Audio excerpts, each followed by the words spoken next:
Live from Fargo and serving you on TV, online, and on the go. This is Valley News Live at 10.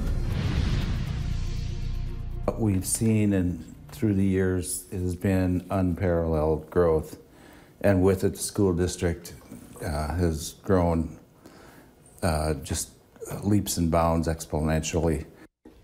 West Fargo does continue to grow, and taxpayers will be asked again whether they want to approve a building plan, this one with a price tag of $104 million.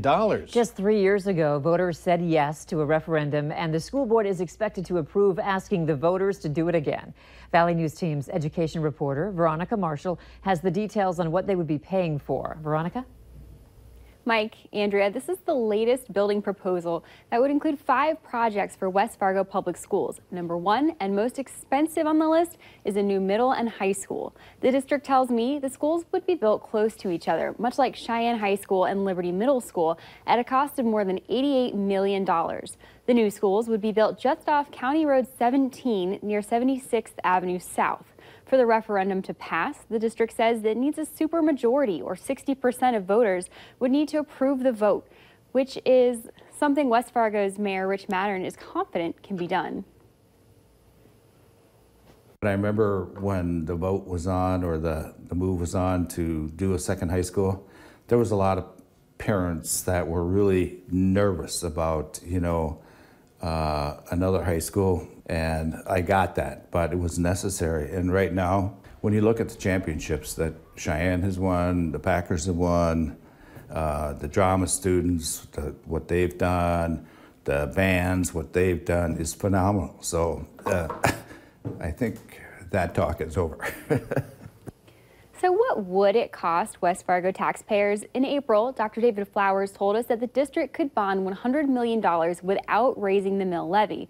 As I read the proposal, it mentions possibly going up about 5 mills, and that's something district leaders say they're prepared to share and discuss Tuesday when the school board meets again.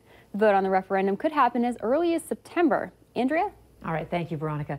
Other projects included in the referendum are a gym for Harwood, art and gifted and talented classrooms, security upgrades, and an expansion at Horace. For a breakdown of those costs, visit our website, valleynewslive.com. We now know the name of the man who was killed in a crash yesterday on Interstate 29 in Grand Forks County. 57-year-old Wayne O'Connell was pronounced dead at the scene. 53-year-old Timothy Mack of Castlewood, South Dakota, was traveling 3 miles north of Thompson when the semi he was driving rear-ended O'Connell's pickup. That pickup was pushed into the ditch and it caught fire. He was thrown from the vehicle and died. No word on if charges will be filed. We're not sure who ordered the hot, steamy weather, but it has arrived. Along with it, rain and thunderstorms. Hutch, are there still some chances for that? I saw some lightning. Yes. Yeah, there we go. That answers your question. Yeah, all of the thunderstorms have surged into parts of northwest Minnesota, really forming over the Red River Valley here, and have moved to the north and east. Most of the storms you see here moving east-northeast at about 40 miles per hour, so they're moving at a pretty fair clip. Taking you in closer, we have one active severe thunderstorm warning. That is mainly in Pennington and Red Lake counties until 10:30 tonight. The cell's moving out of central Polk County right now as it moves to the northeast. Prepare for the possibility of 1-inch diameter hail. Thief River Falls, you've seen a number of thunderstorm cells move through your area, as well as Crookston, with reports of 1 to 2-inch diameter hail tonight. There's the hail cells that are associated with this cluster of thunderstorms, and they have in the last 15 minutes weakened a little bit. Roseau County, eastern Marshall County, thunderstorm cells continue to surge to the north and east, and they'll continue to do that through the early overnight. Just off to the east of Fargo, Hawley and points north, you'll see some thunderstorm activity move through. These cells have remained below severe criteria, but brief heavy rain and small hail from those cells. The area I have circled here, best chance of any strong storms throughout the night. 1 or 2 may still yet become severe. This should all be out of here as we approach the midnight to 1 a.m. hour. We'll keep you updated. The story today, though, was the very hot weather with high temperatures today that soared into the 90s. Record-setting heat, Grand Forks and Fargo tonight. The heat continues. The storms take a break. Details in your forecast here in a moment. All right, thanks, Hutch. Police in Grand Forks are looking into the death of a 5-month-old girl. On Tuesday, Grand Forks County Social Services notified officers of injuries to 5-month-old Brinley Reimer. She was flown to Sanford Medical Center in Fargo, where she later died. Police say the nature of her injuries is being investigated at this time in order to figure out whether they were accidental, intentional, or medical.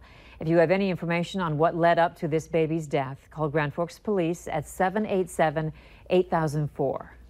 From Mahnomen comes the story of a dad who says his young daughter was stuck in the foot by a needle in the city's park.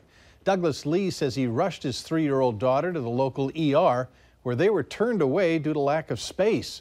The Mahnomen Health Center responded with, in writing, saying, in part, no one has ever refused care in the emergency department. If busy, they may be having to wait, as in case of emergency department.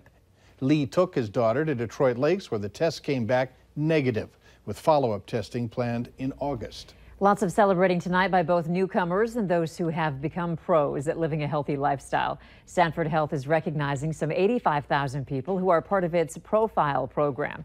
To do so, Sanford welcomed members to its West Fargo location near Costco, bringing in food, prize drawings, and special savings.